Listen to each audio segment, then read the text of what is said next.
¿Qué tal? ¿Cómo están? Bienvenidas, bienvenidos una vez más a esta 12ª edición del Festival de Lenguas y Literatura Indígenas Librado Silva Galeana. Yo soy Daniel Barajas, les saluda por acá parte de del Departamento de Difusión Cultural del Instituto Politécnico Nacional. Y bueno, tenemos una mesa más para celebrar, conmemorar este festival que pues bueno, está llegando casi a su fin. Todavía nos quedan algunas actividades más.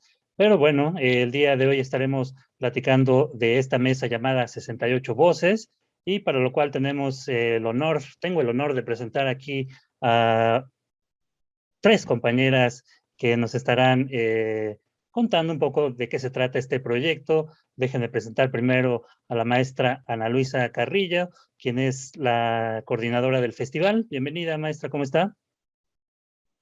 Muy bien, muchas gracias por la invitación y pues un gusto Hombre, estar en este espacio. Gracias a usted, maestra. Pues si quiere, ya el festival está casi por concluir, pero bueno, ahorita vamos poniendo contexto. Déjenme presentar al resto de las compañeras. Está también con nosotros Gabriela Vadillo. Ella es la creadora y directora de este proyecto llamado 68 Voces. ¿Cómo está, maestra Gabriela? Bienvenida. Muy bien, muchas gracias, gracias por la invitación. No, hombre, gracias a usted. Y también está con nosotros la maestra también, a todas les voy a llamar maestra, si me lo permiten, Alicia Gregorio Velasco. Ella es colaboradora del proyecto y hablante de la lengua chinanteca. Bienvenida, maestra. Muchas gracias por la invitación.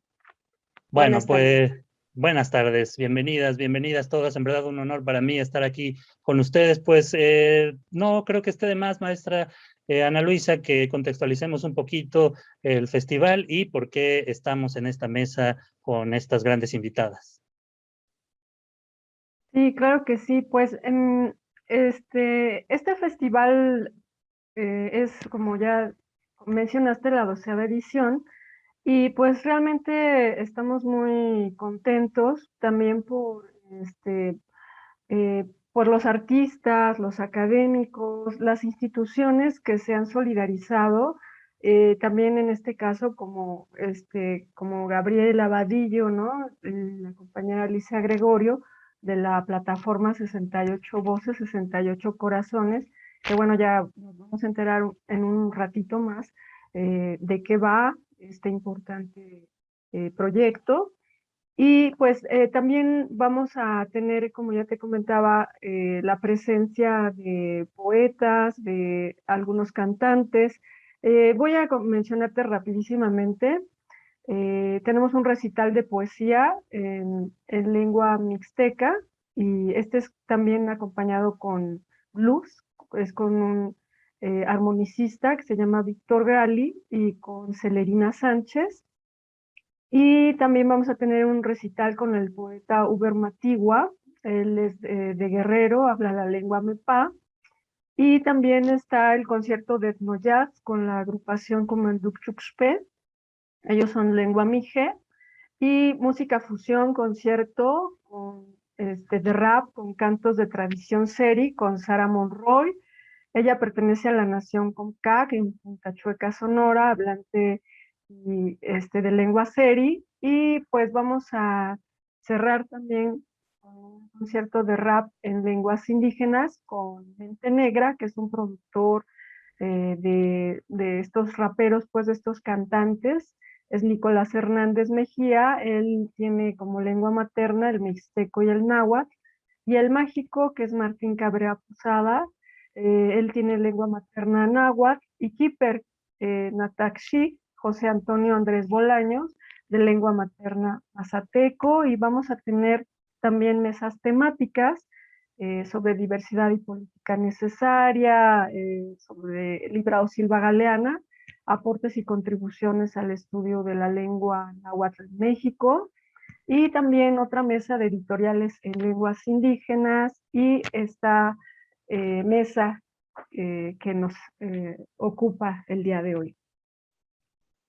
Excelente, pues creo que sirve perfecto de contexto para entender la diversidad de propuestas, la diversidad de formas, la diversidad de plataformas en las cuales se está abordando el tema, desde distintos puntos del arte y de la cultura, y justamente 68 Voces es un proyecto también que tiene una plataforma distinta a las otras expresiones que son parte de este festival, que es lo visual, lo audiovisual más bien. ¿Y por qué, maestra Gabriela, por qué no nos cuentas un poquito de qué se trata este proyecto? Claro, gracias. 68 voces, 68 corazones es una serie animada de cuentos indígenas narrados en su lengua originaria. Y es una serie que busca dar a conocer las 68 agrupaciones lingüísticas que tenemos en México, ayudar a visibilizar la gran riqueza cultural, étnica que somos, enaltecer el orgullo de ser parte de una comunidad indígena y a través de este conocimiento a todas las personas también que no son hablantes de lenguas, dar a conocer la riqueza y pues ayudar a disminuir un poco la discriminación, ¿no? Con un granito de arena, la discriminación.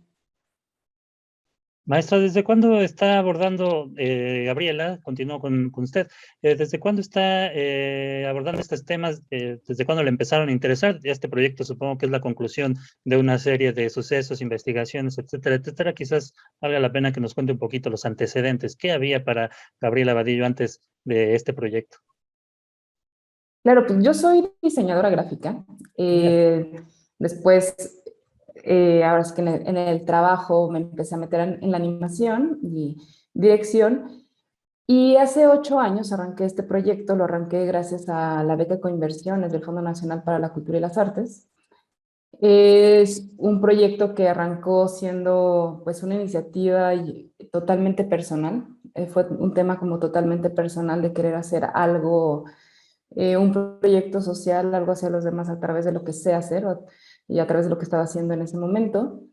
Y pues también se juntaron como varios temas. Mi abuelo tenía ascendencia maya, él era de Maxcanú, un poblado muy cerca de Mérida. Falleció hace unos 9 años más o menos y pues también fue un punto de conciencia, ¿no? Para pues ser consciente de, no fue la pérdida solo de un ser querido, sino de ser consciente también de todo lo que se ha vivido con él, como tal, la sabiduría, historias, cuentos, su lengua y cosas que justo pues antes no veía, ¿no? Mi servicio social lo hice en Mérida y tuve la oportunidad de ir por varios poblados ahí por Yucatán y también fue muy triste ver cómo las madres no querían que sus hijos hablaran en lengua, en maya, para que no pasaran lo que ellas habían sufrido. Y el punto que ya detonó el proyecto fue que me topé con el poema de Miguel León Portilla, Cuando muera una lengua, y como que ahí siempre digo que para mí es cuando se conectaron los puntos, ¿no? Escuchar su poema, que es un gran poema, y escuchar su poema de Cuando muere una lengua, se cierra una puerta, una ventana a un mundo distinto, a un universo, saberes, cosmovisión, cosmogonía diferentes, me hizo todo el sentido y me encantó cómo a través de un poema podía hacer sentir tanto. Y bueno, yo viniendo como de este lado audiovisual, pues me encantó la idea como de pues poder dar vida a este poema y no solo vida a este poema, sino que también la voz fuera como en su lengua original, ¿no? Y a través de ahí pues ya fue que arrancó el proyecto, ¿no? Que dar lugar a cuentos, cuentos contemporáneos, poemas también contemporáneos. Hemos trabajado también con algunos poetas contemporáneos como Manuel Espinosa Zainos, poeta totonaco, y un autor maya, mixtecos. Y la mayoría ya del proyecto han sido cuentos de tradición oral, pero justo queremos como dar vida a todas estas historias que tienen como tanta riqueza, pero dar lugar también a que pues parte de la sabiduría y la entrada a toda esta riqueza, ahora sí que la puerta o la ventana para conocer todo esto es la lengua, ¿no? Y por eso fue la decisión de que fueran narrados en su lengua originaria. Excelente, excelente. Me parece que has dicho varias cosas importantes, pero una que me ha llamado la atención y que quizás podríamos continuar es el tema de lo visible. Tú lo viste hasta cierto punto. Es un tema que de las lenguas que se tiene que visibilizar y quizás, maestra Ana Luisa, también vale la pena que continuemos con este contexto, a pesar de ser la edición número 12 del festival. Supongo que tendremos que seguir hablando de visibilizar estos temas, ¿no? Sí, así es como dice nuestra querida Gabriela, pues son esfuerzos que se hacen desde distintos espacios.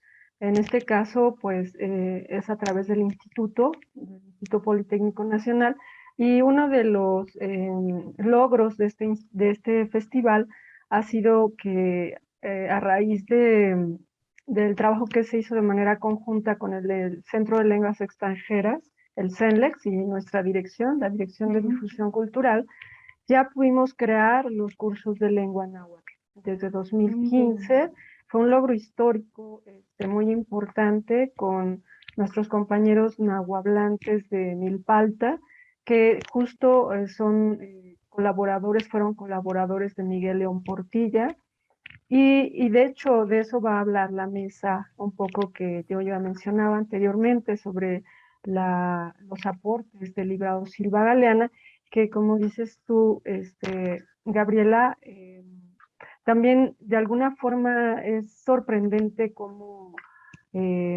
también se van valorando estos espacios en las redes. De hecho, hace poco Google puso o sea, como tema, quién era librado Silva Galeana, ¿no? O sea, y entonces, bueno, es muy importante cualquier tipo de esfuerzo. Nosotros dentro del festival también hemos contado con la participación de algunos cineastas, ¿no? Como Melissa Elizondo, también Francesco Taboada, que realmente sí es todo una temática de justo rescatar estas imágenes, estas voces, o el registro de los pueblos indígenas que de alguna manera todavía convergen, ¿no? Eso es lo fascinante de nuestro país, ¿no? Que tiene lo antiguo y lo moderno compenetrado, ¿no? Por eso de alguna forma el festival también está pensado en ese sentido, porque tenemos las voces de artistas contemporáneos de comunidades indígenas, pero que están bueno, ocupando expresiones artísticas más contemporáneas, ¿no? Como el hip hop, el rap, no sé, y estas fusiones musicales, ¿no? Magistrales también, que hacen, bueno, que van a poder testificar o ya testificaron durante las actividades del festival. Exacto. Y justo eso parte también de lo que quisimos mostrar en el proyecto, ahorita que mencionas eso, que fuera un proyecto contemporáneo y dar lugar a que, o dejar también totalmente visible que todas estas culturas, lenguas, no son lenguas ni culturas antiguas, ¿no? Que son contemporáneas. Ahora sí que en México somos una mezcla, ¿no? Y es justo lo que queríamos también, ¿no? Es una mezcla y a través del arte, pues por eso también es el trabajo con todos los artistas y los ilustradores contemporáneos que son parte del proyecto, porque quisimos hacer una reinterpretación gráfica de la cultura, ¿no? Para hacer se me fue ahorita la palabra, pero para que quedara claro a través de esta representación que son culturas totalmente contemporáneas y que de hecho también, ahorita que lo menciono, pues sí, justo el proyecto, como les decía, pues arrancó hace 8 años con el Fondo Nacional para la Cultura y las Artes, pero ha crecido y a la fecha pues, llevamos 41 lenguas retratadas y uno de los grandes apoyos ha sido Canal 11, ha sido el principal patrocinador del proyecto y ha sido también, obviamente, pues estamos súper agradecidos y reconocemos totalmente la labor, porque estamos totalmente en el entendido de que pues es por los valores de la institución. Obviamente ellos junto con el Instituto Nacional de Lenguas Indígenas han sido el mayor apoyo del proyecto, junto con otras instancias y personas que se han sumado, pero han sido 2 de los pilares principales del proyecto para la producción y la difusión. Porque creo que a pesar de que estamos en este siglo, en este año 21, todavía estamos en estos esfuerzos de primero visibilizar, porque es uno de los primeros pasos, pero justo creo que nadie mejor que Alicia, la maestra Alicia Gregorio, nos puede platicar un poco de eso, como hablante de la lengua chinanteca. ¿Qué nos puedes decir de este tema, maestra?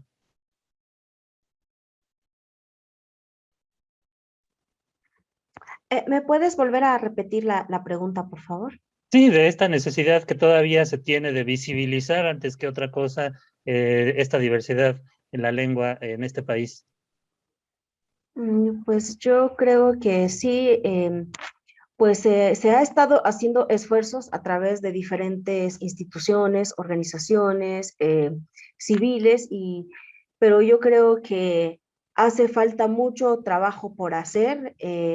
Se requiere pues el esfuerzo tanto de los hablantes, de los no hablantes, para hacer un trabajo en conjunto, para establecer ya sea en diferentes ámbitos. Yo me dedico un poquito más al ámbito de la enseñanza. Yo enseño la lengua chinanteco como segunda lengua, entonces, y yo creo que también es muy importante empoderar también tanto a los hablantes, decirle que sus lenguas tiene el mismo valor, se puede expresar de todo, pero justo también con todo lo histórico, con todo lo que ha sucedido con la lengua, en muchas ocasiones la gente no le da el valor que tiene, ¿no? Porque justo Gabriela también decía en un inicio que la misma gente había negado a enseñarle a sus otras generaciones, a sus hijos, el hablar la lengua justo por toda la política educativa que había habido, ¿no? El enseñar el español, el que el español era la única lengua que valía. Y entonces yo creo que ahora es importante retomarlo porque ya muchas lenguas o muchas personas ya dejan de hablarlo y pues esa lengua se extingue, ¿no? Y entonces yo creo que es importante de que a final de cuentas le enseñemos a nuestras generaciones, a nuestros hijos, hermanos, primos y a toda la gente de que puedan hablar la lengua. Sería una cuestión más, pues yo creo que también retomarlo desde la política educativa, que se pueda implementar, aunque ha habido iniciativa, falta mucho en cuestión a diseños de materiales, a formación de profesores, porque también una cosa es hablar la lengua y otra cosa es enseñarlo. Se requiere una formación para poder enseñarlo, ¿no? Porque muchas veces iniciamos como nosotros creemos que es, pero sí se requiere la formación porque en muchas lenguas no tiene como tal una escritura, entonces se requiere el hablante tener una formación para saber cómo se escribe los sonidos de su lengua. Y entonces tendríamos que, creo que, apostar a esta cuestión, a formar a los hablantes a que puedan enseñar su lengua y también a empoderarlos y a decirles que, pues, que su lengua tiene el mismo validez que cualquier otra lengua. Excelente, excelente, pues sí, es una etapa, creo, posterior, que tampoco queda detrás, queda rezagada, pues tiene que ir a la par, pero quizás valdría la pena entonces poner en una balanza la importancia de que primero haya proyectos como 68 Voces que, antes que nada, visibilizan y quizás naturalizan este tipo de lenguas, esta diversidad, no solo en los hablantes, pues, sino en el grueso de la población, pues, o sea, todos familiarizarnos con estas lenguas tiene una función y posteriormente ya el rescate, que es lo que usted hace, maestra, ya es un proceso todavía mucho más específico, mucho más fuerte. Pero bueno, ¿cómo ves? Cuéntanos un poquito, quizás ya está el cuento de 68 voces en chinanteca, en esta lengua, ¿ya existe, ya se produjo? Cuéntanos un poquito esa experiencia que han tenido a la par Gabriela y Alicia, por favor. Ya, justo tuvimos la fortuna y ahí es donde conocí a Alicia. Hicimos el cuento, creo que fue hace como 5 años ya, yo creo. Eh, y para mí es un cuento muy bonito porque justo cuando tuve la fortuna de conocer a Alicia, digo, además de que la respeto muchísimo por todo lo que ha hecho y todo lo que ha logrado, y se me hizo una gran historia la que me contó para el cuento, que ahorita más bien que ella se las cuente mejor. Pero lo que quisimos fue justo como enlazar la historia del cuento que ahorita les platicará Lisa con la historia de vida también de ella, ¿no? Y esta lucha por seguir y alcanzar los sueños de cada quien. Adelante, maestra. Cuéntanos de qué se trata este cuento. Sí, justo a Gabriela lo conocí hace como 6 años, 7 años. Em, en la licenciatura yo estudié educación indígena en la Pedagógica Nacional. En un semestre trabajamos la escritura de las lenguas indígenas. Entonces hicimos una recopilación de cuentos orales y, y yo le conté un poco de ese cuento a Gaby, entonces, y le gustó mucho, pero aparte también le conté un poco de mi historia de vida. Yo llegué aquí a la Ciudad de México a la edad de 10 años. Yo no sabía hablar nada de español, solamente sabía decir sí y no. Y entonces, pero yo vine con mucha ilusión de estudiar y pues de aprender también a hablar el español, aunque cuando yo estaba en mi pueblo yo decía, ¿para qué quiero aprender el español? A mí no me va a servir, ¿no? Aquí yo me voy a quedar, me voy a casar y voy a tener muchos hijos, ¿no? Pues no, justo saliendo de la primaria yo decidí salir del pueblo para estudiar. Había la posibilidad de estudiar en Usila, que es el municipio, pero se habla otra variante del chinanteco. Y entonces yo no quise estudiar ahí porque le dije a mi papá, ¿para qué voy a estudiar y voy a aprender a hablar otro chinanteco? Le digo, si está re difícil su chinanteco de ellos, mejor aprendo español y me voy a la Ciudad de México. Y mi papá, pues obvio, no quiso, ¿no? Yo me vine solamente con la autorización de mi mamá. Y entonces, como un poquito combinado con mi historia de vida y todo lo que pasé en la secundaria y pues justo todo este tema, ¿no? Del bullying, de la discriminación, del maltrato y todo esto. Entonces, pues yo no sabía como tal defenderme, yo no sabía hablar español, yo no sabía, entonces fue la secundaria para mí fue una de las peores etapas de la vida aquí en la Ciudad de México por todo lo que pasé y pues por no saber también hablar español. Entonces ya una vez que yo ingreso a la preparatoria, yo ya había aprendido a hablar español, pues no muy bien, pero sí ya había aprendido. Y entonces en la preparatoria yo ya no quería hablar español, ¿no? O sea, perdón, el chinanteco. Trataba de pasar de lo más desapercibida, pero un profesor de español me descubrió, me dijo, tú hablas otra lengua. Se te anota por el acento, por esto y aquello. Y yo, no, profesor, ¿cómo cree? Si tú no me dices y me haces una exposición en tu lengua, estás reprobada en mi materia. Digo, pero ¿cómo me va a reprobar, profesor? No me puede reprobar, ¿no? Me dijo, ya lo dije. Y entonces y yo dije, pues bueno, ya ni modo, ¿no? Pero al mismo tiempo que yo ingreso a la preparatoria, yo conozco el Consejo Nacional de Fomento Educativo, que es el CONAFE, en donde en ese momento solicitaban a instructores comunitarios, en aquel entonces, ahora son líder para la educación comunitaria, entonces para atender a escuelas que están instaladas aquí en la Ciudad de México y que también es parte de la SEP, para atender a esos niños que sus padres hablan lengua indígena y a la vez enseñar a ellos el valor que tiene la lengua, la escritura de la lengua, o sea, llevaban como todo un programa, ¿no? Entonces yo fui a la entrevista y, y ya, ¿no? Pues todas las cosas que te preguntan, pero al final de la entrevista le digo al entrevistador, le digo, ¿y si no hablara yo el chinanteco? Le digo, ¿no? Me dice, pues simplemente te damos las gracias y ya, porque sí necesitamos gente que hable la lengua, aunque no lo sepa escribir, aquí les vamos a enseñar a que puedan escribir la lengua. Entonces, pues yo la verdad estoy súper agradecida con la institución y con la gente que en ese momento me orientó y me apoyó para poder escribir y leer en chinanteco. Entonces, y a partir de esa historia, un poco de toda esta historia que les acabo de contar y una historia de narración oral que es de una niña que cumple 15 años allá en el pueblo, los papás lo arreglan en matrimonio, entonces, pero esta niña no quería casarse, entonces todos los días se iba al río a llorar y entonces, se pasaba horas ahí llorando y un día le sale el guardián del agua, le habla y la consuela y dice que si no se quiere casar, pues ella puede tomar otras decisiones, ¿no? Y entonces, y a su regreso de la casa, pues le dan pescados, camarones y traían como leña, ¿no? Entonces la gente muy impactada en el pueblo decía, ¿cómo haces tú para poder pescar todo eso si nuestros maridos van al río y no pueden pescar? Pues la chica simplemente no respondía nada, ¿no?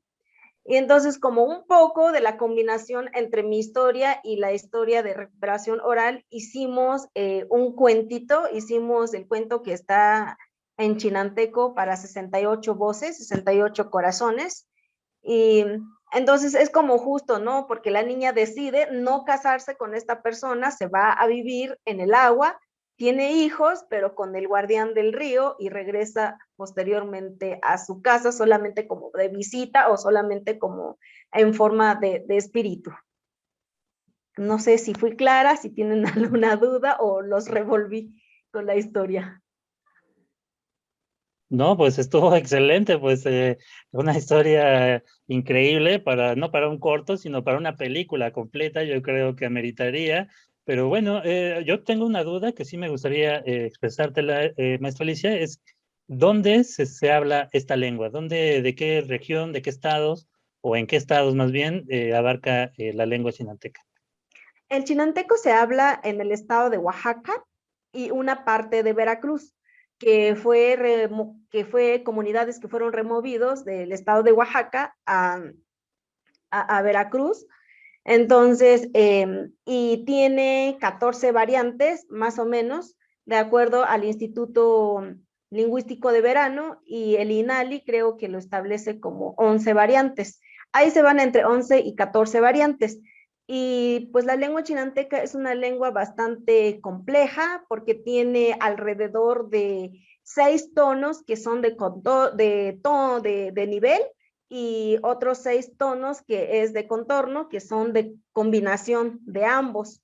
Y pues es una lengua muy deseada por los lingüistas porque dicen que es la lengua, dicen ellos, no lo digo yo, la lengua del diablo porque tiene muchas combinaciones de tono y aparte son muy cortas, ¿cómo se dice? Son sílabas muy cortas para poder decir alguna palabra. Por ejemplo, eh, les voy a decir un tono que es eh,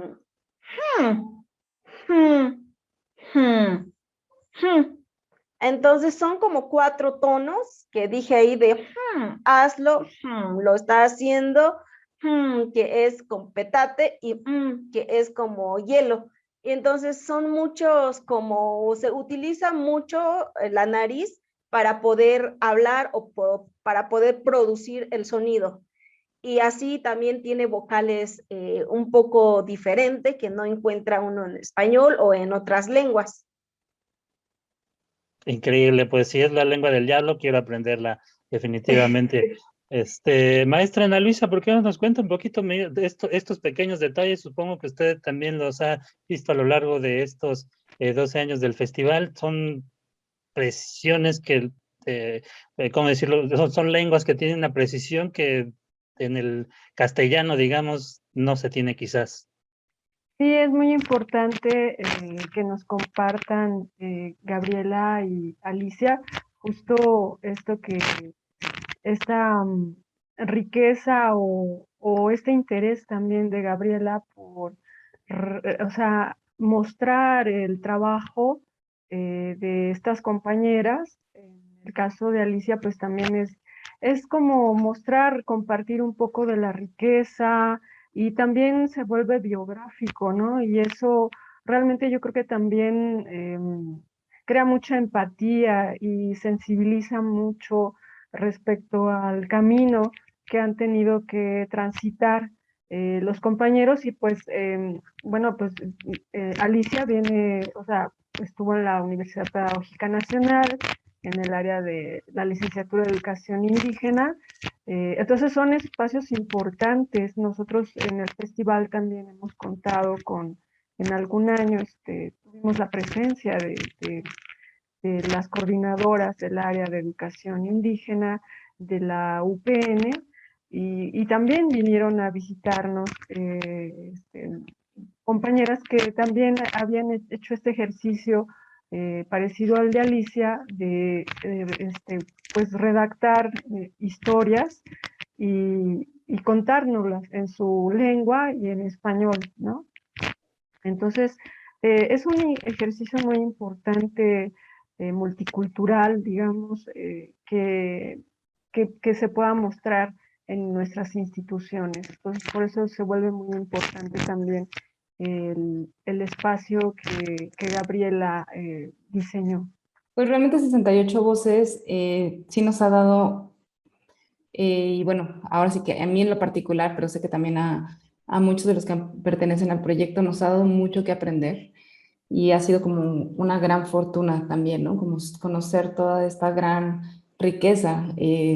Pues yo misma cuando arranqué el proyecto, pues arranqué con una investigación, ¿no? Porque yo misma no sabía que existían 68 lenguas en México, 364 variantes agrupadas en 68, el porcentaje de población que la hablan, y creo que la mayoría de la población no hablante no conocen estas cifras, no conoce esta gran variedad que existe en México, ni la gran riqueza que representa, y aparte la gran riqueza lingüística, ¿no? Como decía Alicia, pues el chinanteco es una lengua muy compleja, y pues así como el chinanteco hay muchas lenguas en México de gran riqueza lingüística también, que justo hay que valorarla, ¿no? Y creo que ha sido muy lindo, pues, poder ir también a las comunidades, trabajar directamente con ellos, escuchar, pues, de viva voz también sus historias, que quisieran retratar, también ver cómo siempre las historias de tradición oral, o la mayoría de las historias de tradición oral en las comunidades, pues, van ligadas a parte del contexto, ¿no? O hablan del por qué falta el agua en la comunidad. O sea, hay una explicación mágica del contexto, ¿no? En muchas de estas historias de tradición oral. Y escucharlas de viva voz de su lengua originaria no tiene precio. Claro.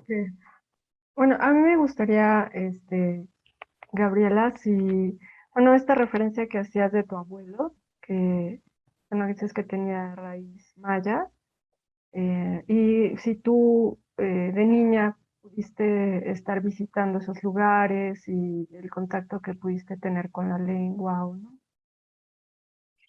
No realmente, y justo es parte como de lo que fue esta conciencia, ¿no? Cuando falleció.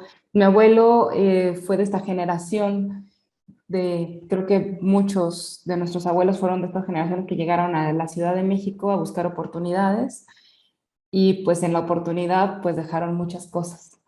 Entonces pues llegaron muy jóvenes al DF mis abuelos, hicieron pues aquí toda su familia, y digo, yo ya cuando conocí a mi abuelo pues tenía algunas palabras en maya, algunas historias, sin embargo, pues no permeó más, y tampoco, y ahora sí que de mi lado tampoco vi en ese momento justo como el interés de saber más, ¿no? Y ni siquiera como por hacerlo menos, porque ni siquiera era ese el tema, ¿no? Simplemente era como por no ver el valor, ¿no? De lo que se podía perder, ¿no? De lo que se podía llegar a perder.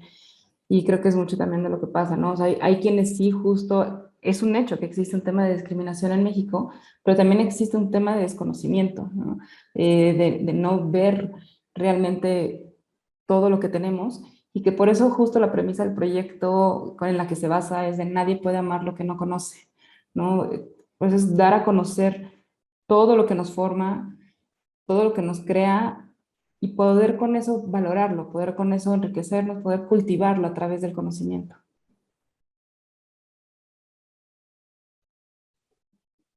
Pues sí, muy bien, pues muy, con mucha sensibilidad, pues pudiste retomar o religar justamente esta parte que también te constituye, ¿no? Y bueno, pues también el maya es una de las segunda lengua más hablada.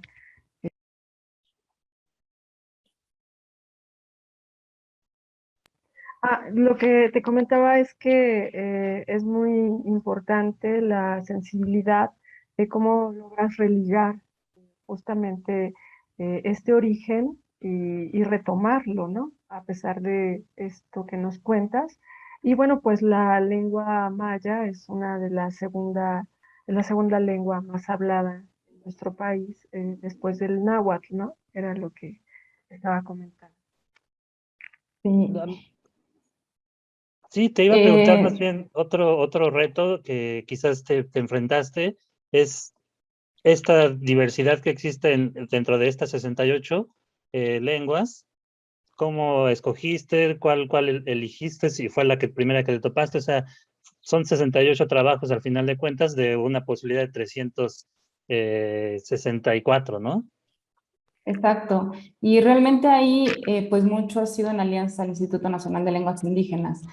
Eh, Han sido como un gran tutor para mí, el instituto, en relación al tema, porque como les decía, pues para mí mis bases son de diseño y de artes, y como en el tema, pues ellos han sido como una gran tutoría para mí.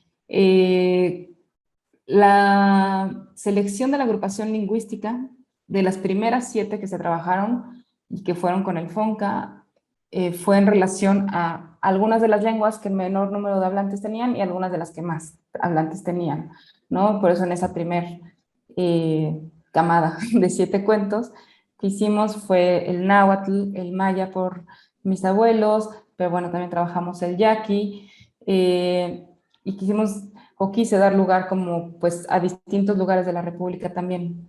A partir de ahí fue dar lugar también de nuevo, ¿no? Como ir buscando descentralizar, ¿no? También como de distintos lados del país, viendo también con quienes ya había contacto directamente a través del instituto.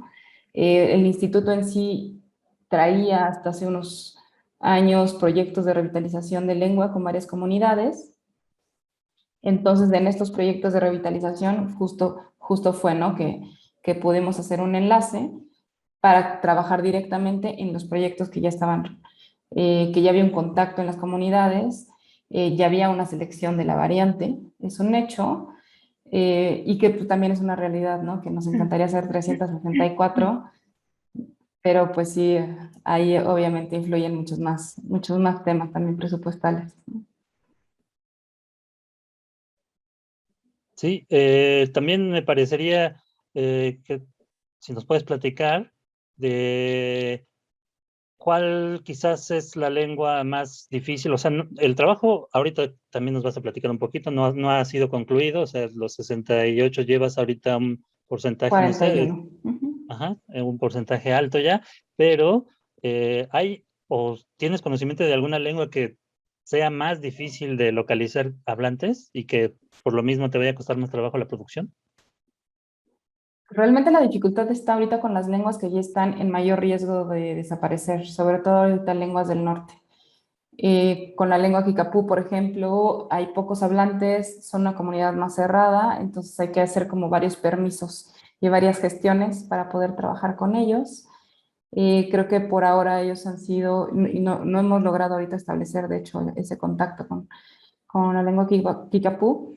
Y el riesgo, o realmente, pues es un proyecto que podríamos decir estamos contrarreloj por las lenguas que están ya en mayor riesgo de desaparición, ¿no? Porque hay muchas lenguas que a lo mejor hay 20 hablantes, sin embargo, muchos de ellos ya son hablantes, ya son gente de edad mayor, entonces ya son adultos mayores y pues que tampoco tienen de pronto dónde permear la lengua o a quién enseñarla.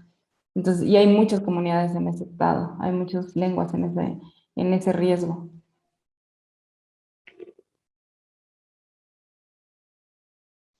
También ese tema quizás estaría bien que nos lo platicara maestra Alicia.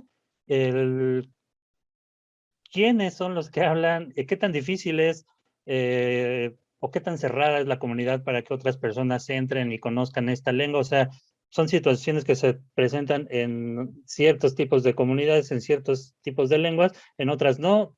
¿Cómo se viven en la de usted, maestra Alicia? ¿Hay muchos niños hablándolo? ¿Qué porcentaje de población o cuántas personas lo hablan?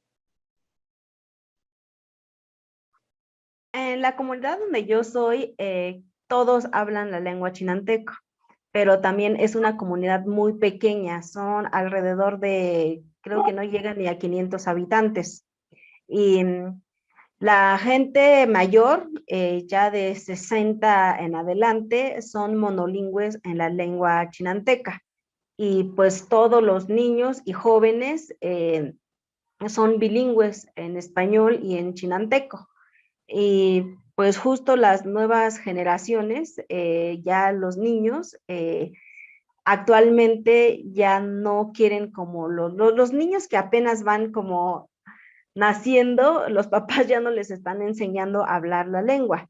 Entonces, y eso también es como un poco el dilema en la comunidad, porque cuando yo voy, yo casi siempre procuro hablar en chinanteco, ya yo casi nunca hablo el español cuando voy para allá. Y luego en mis tiempos o en mis vacaciones cuando yo iba, que justo ahorita en estas cuestiones por la pandemia no he ido, yo trabajo con los niños en pequeños talleres justo por los materiales que yo ya tengo, ¿no? Como lo que usted comentaba hace rato de las traducciones que yo he hecho de divulgación de la ciencia, traducción de poemas que trabajé con la UNAM, lo estuve trabajando con la comunidad a partir de una asamblea, lo trabajé en 3 grupos, niños, jóvenes y adultos, y entonces la gente adulta y los jóvenes pues sí lo hablan, pero ya son pocos los que hablan en la comunidad. Es que sí, justo lo que yo decía hace rato, es que es complejo porque ahora la pregunta es ¿para qué y por qué quieren que ahora hablemos la lengua, no? Si antes hubo toda una política en donde se dijera que no se hablara, que la lengua no valía, que se castigaba mucho a la gente cuando hablaba la lengua, ¿no? Entonces, como que la gente ahora se cuestiona mucho el para qué se quiere volver como a hablar la lengua, ¿no? Y entonces, pero pues son las dos cuestiones que podría decir, ¿no?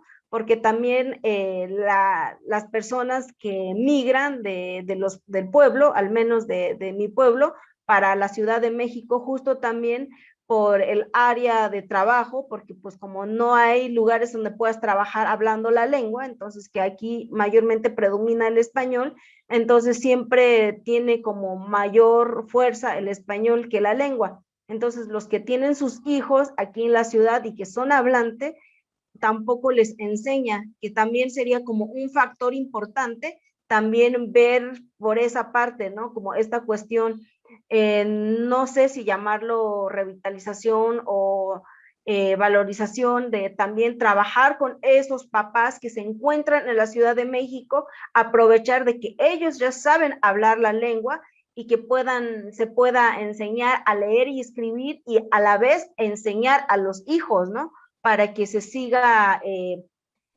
pues, vital la lengua, para que no se mueran las lenguas, para que en vez de que siga, ya están como en peligro de extinción. En esta cuestión, la lengua chinanteco no se encuentra en extinción, es una lengua bastante vital en todas sus variantes.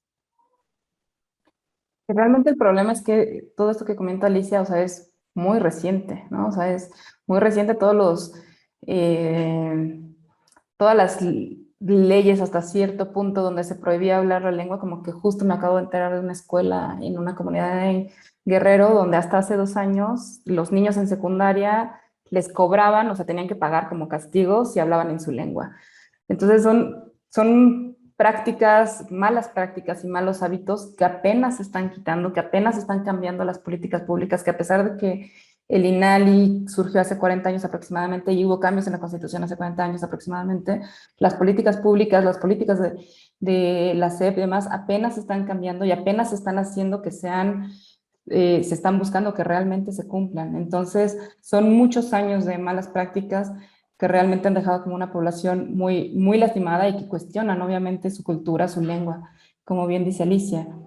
Y que también este lado que comenta Alicia de pues que justo en la ciudad tampoco los padres enseñan a los niños, justo como por el proyecto he tenido contacto con una doctora no me acuerdo ahorita exactamente en qué es doctora ella, pero bueno, trabaja en Boston, en la Universidad de Harvard, Y ella tiene un proyecto allá, por ejemplo, de la revitalización del español en Estados Unidos, en la comunidad latina, ¿no?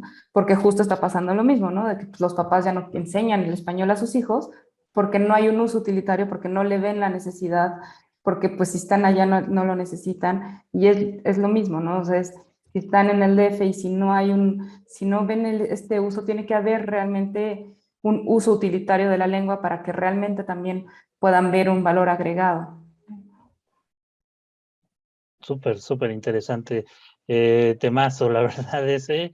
eh, lo micro y lo macro, quizás lo podríamos ver en este caso que nos cuentas en Boston. Pero, maestra Ana Luisa, usted coméntenos también, o sea, esta pregunta que lanza la maestra Alicia me parece brutal, ¿no? O sea, en realidad, ¿por qué queremos ahora que esas lenguas sigan vivas? ¿Para qué? De qué podríamos decir iniciativas por esto? ¿Por qué las hacemos? Pues sí, como dicen, como ya comentan, es un problema muy complejo. Justo ahora, este año, ¿no? Que está la conmemoración de los 500 años de la conquista de México Tenochtitlan, y pues hay también festividades, ¿no? El 9 de agosto, ¿no? Día Internacional de los Pueblos Indígenas. O sea, son esfuerzos importantes. Sin embargo, pues también, como bien dices tú, Daniel, está lo macro y lo micro. O sea, a nivel económico, pues las políticas neoliberales, pues han dejado en muchos terrenos, en muchas áreas, realmente pues muy maltrecho, como decía Gabriela, la cultura la cultura nacional de los países, ¿no? Porque pues el neoliberalismo tiene que ver con la apertura de fronteras, ¿no? De libre comercio, y es por eso que se ven cada vez también más desplazadas o más desprotegidas, más descobijadas, ¿no? Porque ya más bien en este sentido el neoliberalismo, eh, pues el Estado ya no es como el rector o no es tan central, sino que ya más bien es el libre mercado el que predomina, ¿no? Entonces por eso los flujos migratorios, y pues muchas cuestiones, ¿no? Que tienen que ver con estas temáticas de los pueblos indígenas. Fenómeno complejo, definitivamente. Quizás también hay una pequeña respuesta en saber quiénes realmente están o están interesados en que esto viva, que siga viviendo, que siga permaneciendo las lenguas. Y también por eso te pregunto, le pregunto, maestra Gabriela, ¿quiénes están viendo estos trabajos que están realizando? ¿Qué alcances han tenido? ¿Quiénes son?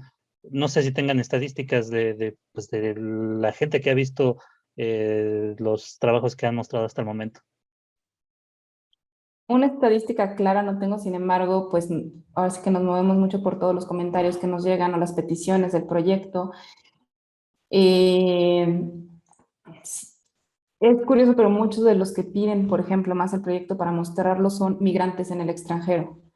Migrantes, sobre todo en Estados Unidos, que hay una gran población migrante, han solicitado como mucho el proyecto y que pues se ha notado como una revalorización estando ellos lejos, ¿no? Como querer justo valorar nuevamente su cultura. Y pues sí es un hecho que también ha llegado como mucha población no hablante. A través de hay un vínculo también con la Secretaría de Relaciones Exteriores, donde se ha mostrado como en distintas embajadas o en distintos festivales nacionales e internacionales. Entonces sí ha tenido como gran alcance y bueno, aquí también ahorita, sobre todo con pandemia, pues a través de los canales educativos que se han puesto, han estado ahorita ahí publicados los cuentos. Entonces ha habido como un gran alcance. Sin embargo, es curioso justo como los comentarios, no de instituciones, sino de personas que solicitan el proyecto, que yo creo que un gran porcentaje son migrantes. Interesante también este tema. Hay una relación bueno, un tema que no quiero dejar pasar y es la relación más bien con lo gráfico, que justo es tu materia, Gabriela. ¿Cómo traduces una lengua a lo gráfico? ¿Te basas en algo que la propia comunidad tiene como iconografías, algo así? Cuéntanos un poquito de eso y quizás también aquí la maestra Alicia nos pueda platicar cómo lo vivió en su lengua. Y justo para nosotros pues siempre es como muy importante, como en cada comunidad, pues ver, escuchar la historia, ver qué podemos hacer, pero ver, ¿no? El contexto, artesanías, vestimenta, o sea, parte como de lo que pues es el diseño, es una herramienta de comunicación, ¿no? Y no buscamos crear un arte nada más alterno, sin que tenga un vínculo, sino que tenga una razón de ser, sino que buscamos que todas las ilustraciones y artes que están creados tengan un fondo. Y este fondo es justo una inspiración en la cosmovisión del lugar, ¿no? En la paleta de color que tiene lugar y en la misma historia, ¿no? Hay lugares donde de pronto hay como mucho color, pero a lo mejor la historia es un poquito más seria, entonces hay solo ciertos acentos, pero hay historias donde pues sí, por ejemplo, pues del norte, que son muy pues, zonas ya desérticas, entonces también eso se ve representado como en la paleta de color, en las figuras, en las formas, y creo que parte para mí una gran inspiración y que considero ya como unos grandes ilustradores, sí, son, o ilustraciones, son todas las piezas que existen. O sea, si uno va al Museo Nacional de Antropología o ve como cualquier pieza y ve los personajes que hay ahí, o sea, si ve todas las artesanías, son grandes personajes, ¿no? Todo está, son diseños impresionantes y son diseños increíbles y eso también es una gran fuente de inspiración para mí. Muy bien. En el caso, le preguntaba a maestra Alicia si lo gráfico, lo visual, ya una vez que usted vio realizado el cuento, sí es un cuento, ¿verdad? Bueno, ya nos platicó la historia un poquito de esta. Lo visual, pues, lo gráfico, ¿cómo le pareció? ¿Sí le representó? Ahí hubo también un intercambio de ideas, quizás.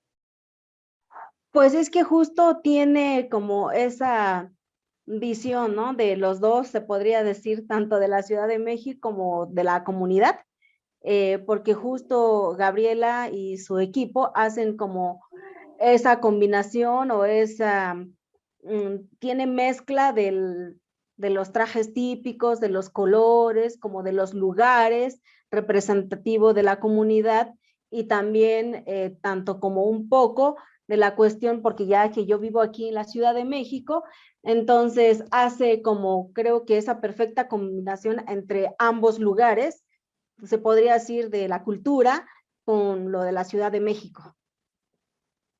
Ok, bueno, pues estuvo perfecto. Y otra pregunta para la maestra Luisa. Bueno, ya siguiendo con este tema de lo gráfico, de lo visual, no sé si en esta edición haya una mesa en particular o una actividad que aborde el tema de lo visual. Eh, en algún momento se abordó en el festival, porque usted, maestra, ha sido parte de estos 12 años, así que supongo que algo habrá visto también, no solo la lengua expresada pues con la palabra, sino con lo gráfico. Sí, justamente, o sea, bueno, yo tenía, antes de contestarte la pregunta, yo tengo una pregunta al respecto porque esta plataforma de 68 voces, 68 corazones, tengo entendido o no sé si qué tan interactiva es en el sentido de que si se crean ilustraciones y se invita entonces a que iluminen, o sea, me asomé un poquito a lo de la plataforma, entonces como sí, que pudieran contarnos, o sea, Claro. cómo es la estructura y qué etapas tiene o qué ofrece, en el sentido también tú, como dices tú, Gaby, de la comunicación, de la interacción. Claro, el proyecto en sí, estos cortos están proyectados en esta plataforma 68voces.mx. Ahí están contenidos los 41 cuentos y dos ejercicios que hicimos también como de pequeños diccionarios, de hecho uno en lengua chinanteca con el apoyo de Alicia y otro mini diccionario también en lengua náhuatl, pero bueno, ahí están contenidos los 41 cuentos. Si se meten dentro de la plataforma pueden encontrar cada uno de los cuentos y hay un iconito a la hora de que les dan play, un iconito que dice CC, y ahí pueden escoger la lengua de la traducción. Todos están narrados siempre en la lengua originaria, sin embargo la traducción la pueden ver en la lengua originaria, en español, inglés o en distintas otras lenguas que hemos tenido la fortuna de traducirlos. Y el proyecto como está desarrollado es que, aunque empezó siendo un proyecto de investigación hace 8 años y un proyecto como totalmente personal, fue mutando y fue madurando el proyecto, y gracias sobre todo al INALI ahí, se convirtió cada vez más en un proyecto de colaboración. Es un proyecto en el que trabajamos ya directamente con las comunidades para que la comunidad nos diga como qué historia quieren retratar, los adultos mayores nos digan qué historia les gustaría, qué historia los identifica. Invitamos ahí en la comunidad, haciendo talleres ahí en la comunidad, invitamos a los niños a dibujar la historia, y esos dibujos de los niños son los que posteriormente nosotros hacemos ahora una reinterpretación con los ilustradores. Y en algunos casos, en algunas comunidades donde la música es muy importante, ellos mismos también tocan una pieza y es la que también utilizamos dentro del corto, para que sea cada vez un proyecto más creado en conjunto con ellos, y no solo para ellos, ¿no? Que justo es el cambio, que es un gran cambio, ¿no? Que sea cada vez un proyecto más colaborativo, y que es importante mencionar que 68 Voces es un proyecto sin fines de lucro, es un proyecto totalmente abierto en redes para que justo lo puedan ocupar los maestros, instancias en las comunidades, los niños, que pueda servir de herramienta educativa y que pues ahora sí que cualquiera le pueda ayudar o le pueda apoyar en algo. Muy bien, pues en este sentido que me preguntabas, Daniel, sí hemos tenido la participación de alguna investigadora de Guerrero, de la zona de Guerrero, donde ella hace una investigación sobre la cuestión de las plantas, o sea, esta cuestión ecológica específica de la zona, representada en los bordados de, o sea, representada en la vestimenta de las personas, de las comunidades en específico de esa. Ahorita no me acuerdo el pueblo específico de ella, pero bueno, ella, en ese sentido, hizo también todo su trabajo de licenciatura, de maestría, hasta de doctorado, o sea, completamente metida a la cuestión de cómo se representa la fauna, la vegetación a través de la vestimenta y también el propio arte de su lugar de origen. Claro, ahí hay una respuesta también que tiene que ver con lo que ya mencionaron, lo útil que puede ser la lengua, no solo rescatarse per se, sino porque tiene una utilidad. El ejemplo también que ya vimos con la maestra Alicia es que ella también hace divulgación científica en la lengua, y además de otro tipo de investigaciones y divulgaciones que le dan una utilidad ya a la propia lengua, al rescate de la lengua. Pues no sé, estamos a punto de terminar esta mesa, y en verdad ha sido muy ilustrativa para mí, ojalá que para mucha gente también. A mí me gustaría que la maestra Alicia pudiera recitar o leer un poco en la lengua para conocer bien esta riqueza sonora, pero yo no sé si estamos en condiciones porque aquí está ya durmiendo el bebé, ¿verdad, maestra? Justo antes de eso yo quería comentar también, o sea, justo esos materiales que se ha hecho respecto al 68 Voces, 68 Corazones. El 2019 hice una pequeña presentación en la comunidad justo para presentar todo el trabajo que se viene haciendo en la lengua, ¿no? Justo para que la misma comunidad también se dé cuenta que la lengua se puede escribir, que pueden como no sentir vergüenza de su lengua y que la puedan apreciar y puedan seguir enseñándole a sus hijos. En cuanto presenté el video en chinanteco de 68 voces, entonces los niños y los adultos se quedaron súper impresionados, o sea, no lo podían creer que pudieran ver un material hecho en su lengua y que ellos lo pudieran entender, ¿no? Entonces, la verdad, quedaron muy, muy fascinados. Entonces, yo creo que como estas pequeñas iniciativas, yo creo que está increíble para que también los mismos niños se den cuenta de que pues todo es posible, ¿no? Y en cuanto a la escritura, en las traducciones de los materiales que también le había comentado, también he trabajado con ellos para que ellos puedan ver, o sea, qué tan viables son los materiales que se está trabajando, ¿no? Porque finalmente cuando hacemos una traducción, yo creo que no todos pensamos para quiénes está dirigido el material, ¿no? Lo que yo siempre hago y me he preguntado es que, ok, vas a hacer una traducción, ¿para quién lo vas a hacer? ¿O para qué lo vas a hacer, no? Y entonces yo siempre me centro en la comunidad, en la gente, y entonces yo casi siempre lo trabajo en asamblea y ver que la gente también diga, ay, sí se entiende, ¿a poco esto se dice así, no? Eh, quiero contar, a ver si no se nos va el tiempo, una pequeña anécdota con respecto al material que se llama El discurso del indio, que fue el trabajo que hice con la UNAM, que ahí yo no encontraba la palabra para decir mar. Yo había dicho que era como agua salada, traducido como agua salada. Y justo en la asamblea me corrigen. Dice, sí hay palabra para mar, se dice mi, mami. Y yo, ok, y yo le había puesto mami como agua salada, ¿no? Y entonces, como toda la intervención es en la lengua, entonces, y yo les decía, a ver, ha son hanne, hua na con shiwa, juana ha ngo, ¿qué? O juane ha ham se nui la, con tu ne que, ña, ¿no? Y entonces, porque justo lo que yo les decía hace rato, el hecho de que tú hables una lengua no quiere decir que tú puedas ya leer tu lengua, que puedas enseñar tu lengua o que puedas, porque se requiere un trabajo de reflexión, de análisis y así, ¿no? Entonces, en una parte del texto decía, ye kwa ho a la, ye kwa ho mun kwa, donde decía más o menos, enséñale a tu caballo a pedir perdón a la tierra por lo que le ha hecho, ¿no?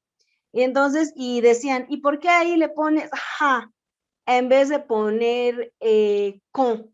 Y entonces yo les digo, a ver, ustedes ayúdenme, cuéntense cuántas personas vinieron hoy, ¿no?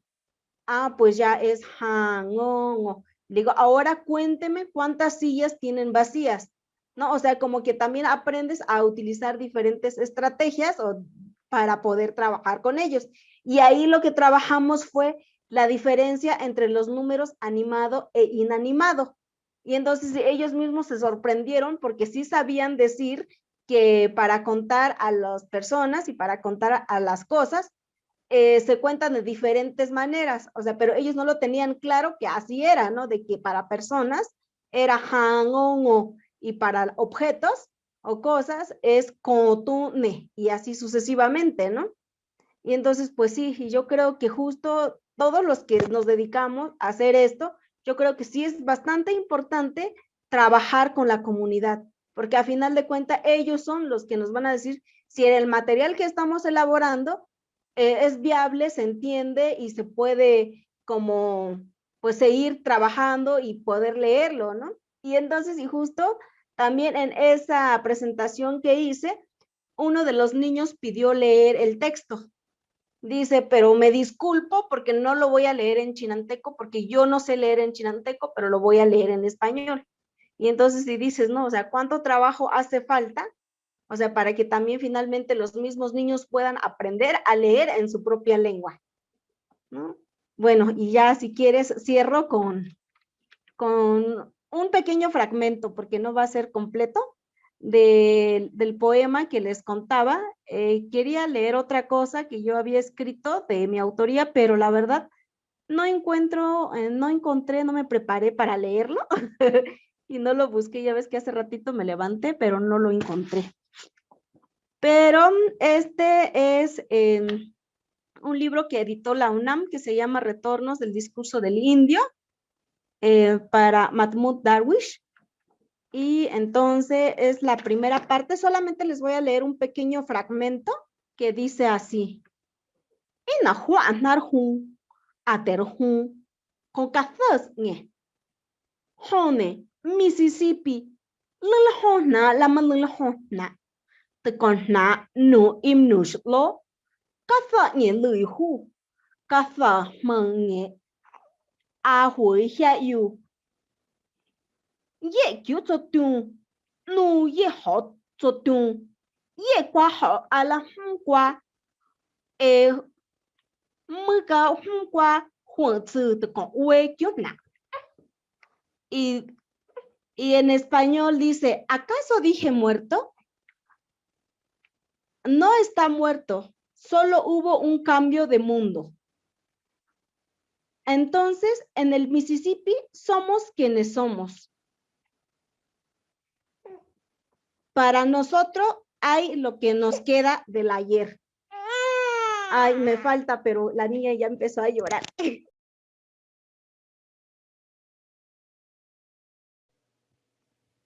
Excelente, excelente, hasta con efectos esta narración.